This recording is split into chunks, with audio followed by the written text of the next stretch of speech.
Hi everyone, কেমন আছো তোমরা সবাই? আজকে তোমাদের সাথে টমেটোর মাখা শেয়ার করলাম। তো এই টমেটোগুলো আমাদের নিজের গাছের, মানে আমরা চাষ করছি অনেকগুলো।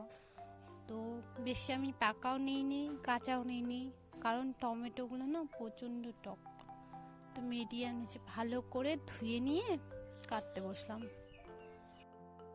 আজকাল যে কোনো সবজি বা ফলে হোক না কেন, অনেক অত্যাধিক হারে ওষুধ দেয়। তো খাওয়ার আগে ভালো করে ধুয়ে নিবা সবাই, না হলে পেটের প্রবলেম হয়ে যাবে। তো আমি ভালো করে ধুয়ে কেটে নিচ্ছি।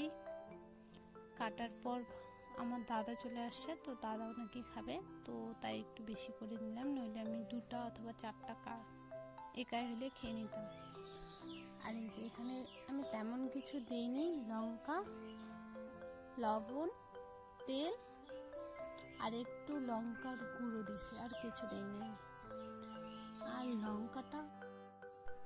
লঙ্কাটা আমি কেটে দিইনি। আমি শুনছি কোনো কিছু মাখাতে যদি লঙ্কা হাত দিয়ে ভেঙে দেওয়া যায় তাহলে নাকি ওটা বেশি টেস্ট করে আর ঝালটাও লাগে।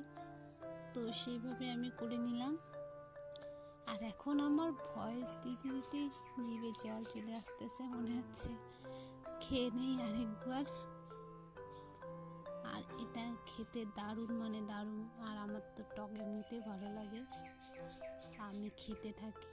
তোমরা আমার ভিডিওতে অনেক লাইক, কমেন্ট, শেয়ার করবা। আর